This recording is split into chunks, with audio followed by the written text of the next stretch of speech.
Picture a winter night in the north. Darkness sits low over the land, and the wind drags snow sideways like it has a temper. Somewhere beyond the hills, the sea keeps moving, loud enough to feel even when you can't see it. Now imagine walking alone toward a house you've never visited. There's no phone in your pocket, no address pin on a map, no guarantee anyone even recognizes your face. All you carry is your body, something that can freeze, and your name, which may open a door or leave you outside. That doorway is where a good life begins in the Viking-Age. Living well in that world rarely meant comfort. A good life meant steadiness, a roof that held through storms, a storehouse that lasted through winter, people who answered when you called, and a reputation strong enough that made strangers treated you as human before they treated you as risk. So when we ask what made Vikings happy, the best answers look practical. Community, reliability, and habits that kept life livable when life was tight. This episode follows those habits, human rules shaped by cold air and hard years, habits that survive in medieval Icelandic advice poetry, in laws, and in the saga stories where values show themselves through consequences. The goal here isn't cosplay wisdom. The goal is to understand what kept people upright. Most of the Viking rules floating online have very thin roots. The material that actually holds weight comes from a few places: medieval Icelandic texts, later preserved legal traditions, and modern scholarship that reads both carefully. A central voice is Hávamál, a poem of advice preserved with the poetic Edda tradition and framed in later tradition as the Words of Odin. It reads like a field manual for surviving social life: how to travel, how to behave as a guest, how to choose friends, how to speak without ruining yourself, and how to keep your mind steady. Then there's the legal world, material like Sagas, which shows what people tried to regulate: disputes, compensation, the cost of harm, the attempt to keep violence from multiplying. And the sagas bring everything down to ground level. They show a society where pride and kinship can protect you, and where the wrong choice can turn a household into a smoking memory. These sources don't give one unified Viking personality. They reveal repeated patterns, strategies that make sense when resources are limited, winter is long, and your safety depends on other people. The first pattern appears at the door. Rule 1. The doorway law. Hávamál begins with the basics.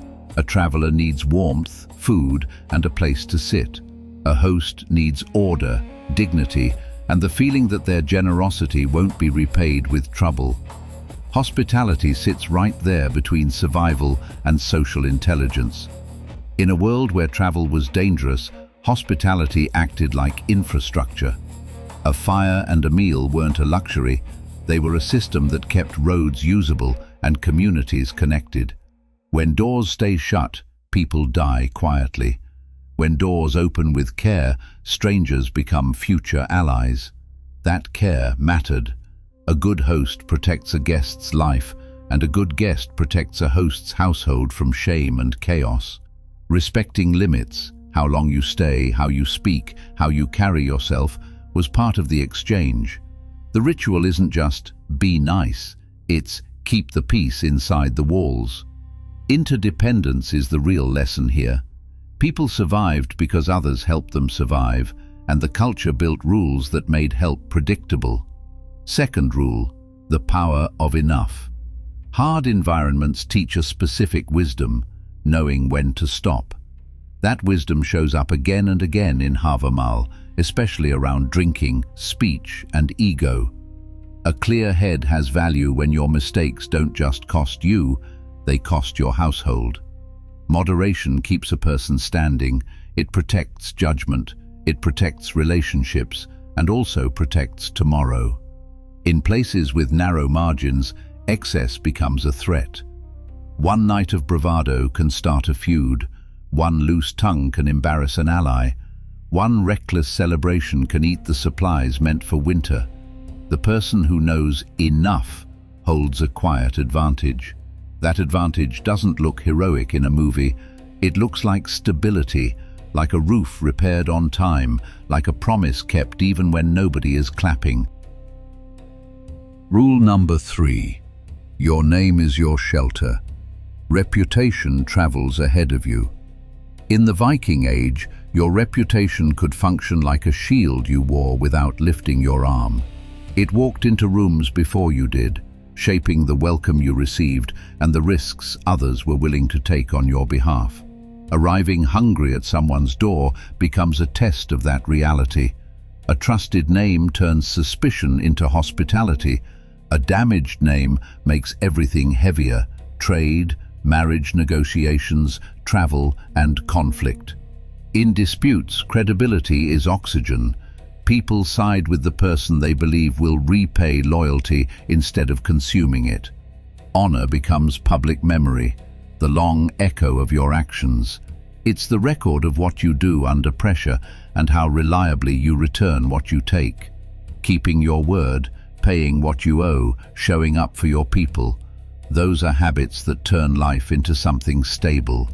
The opposite habits turn a person into a warning story, the name parents mutter when they teach their children caution. Pride belongs in this world. It gives you spine. Patience gives that spine a future. Trust takes time to build, seconds to break, and entire seasons to restore. Rule 4. Friendship as infrastructure. Modern life treats friendship as a bonus feature. In the Viking Age, friendship often behaved like a survival tool. Hávamál keeps returning to reciprocity, visits maintained, favors remembered, gifts exchanged, obligations honored. That may sound transactional from a modern couch, but the feeling behind it can be deeply human. A shared meal says, "I remember you." A small gift says, "We are connected." A visit says, "You're not alone." Those repeated acts formed a living net across scattered farms and fjords. When trouble came, as it always did, friends became shelter, witnesses, labor, protection, and sometimes mediation. A roof doesn't get rebuilt by one person, a feud doesn't get resolved by one person, and winter doesn't get outweighted by only one person. Community was something you maintained through effort, and the reward was life that didn't collapse the moment things went wrong. Rule 5. Courage with control. Courage mattered, so did the shape of courage. The admired person stands firm without turning into chaos. Strength without restraint becomes expensive, and the sagas are full of that bill coming due. Burned farms, poisoned alliances, families pulled into conflicts they never chose. Self-control reads like quiet power in this setting, choosing the right moment to speak, holding your temper when pride begs for blood, refusing to let an insult become the spark that destroys a future. Those acts require more courage than the theatrical kind. A harsh world rewards nerve. It also rewards the ability to govern yourself, because the person who can't govern themselves becomes a hazard to everyone around them. Rule 6. Peace is a skill. Violence existed, so did the tools designed to stop it from spreading. Legal traditions across Germanic Europe, including Scandinavian contexts, used systems of compensation often described with terms like vergild, structured payment for injury or death. The logic is brutally practical. A feud multiplies pain, a settlement contains it. Compensation turns revenge into something measurable. It creates a path off the cliff that doesn't demand total humiliation, and it gives families a chance to keep living. That doesn't mean everyone accepted it easily. It means societies tried, again and again, to build off-ramps before the road filled with graves. Peace becomes a craft here. Negotiation, face-saving, long memory, and the willingness to choose tomorrow over pride. A good life depends on recognizing which conflicts protect your people and which conflicts devour them. Rule 7. You can build luck. Some sources and later interpretations speak of Hamingja as a kind of fortune tied to a person and their kin. In the wider literature, the idea often links luck to relationships, reputation, and right action, the kind of behavior that draws support rather than suspicion. Put plainly, opportunities gather around reliability. People share risk with someone who has proven steady.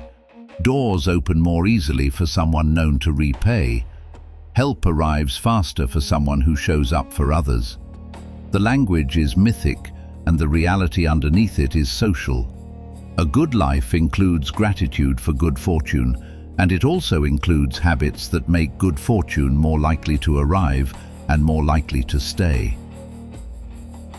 When these old rules are translated into modern language, the picture sharpens. Start with warmth shared on purpose. Hospitality turns strangers into neighbors and keeps a harsh world from becoming inhuman. Add the discipline of enough, the ability to stop before appetite becomes risk, because tomorrow always shows up. Then comes the part people underestimate, your name. Reputation is portable safety, a kind of shelter you carry into every room you enter. From there, the whole system depends on bonds that don't rot. Friendship needs maintenance, visits, favors, small exchanges, remembered obligations, until scattered lives become a network. Courage matters too, especially the quiet kind, the strength to hold steady, to keep your temper leashed, to choose the moment that protects your people. And when conflict rises, peace becomes a skill worth practicing. Settlement and compensation aren't sentimental, they're tools that stop pain from multiplying across generations. Even luck fits into that logic. Reliability attracts support. Trust gathers opportunities. A steady person becomes someone others want to bet on. All of this was shaped by hardship. People expected difficulty, so meaning had to function inside difficulty. Keep your word, keep your people close, and guard your credibility the way you guard your winter stores. None of that belongs to a costume. It belongs to anyone trying to live well when comfort is rare. That's the drive to live. That's the art of staying human under pressure. Until next time, keep your fire lit.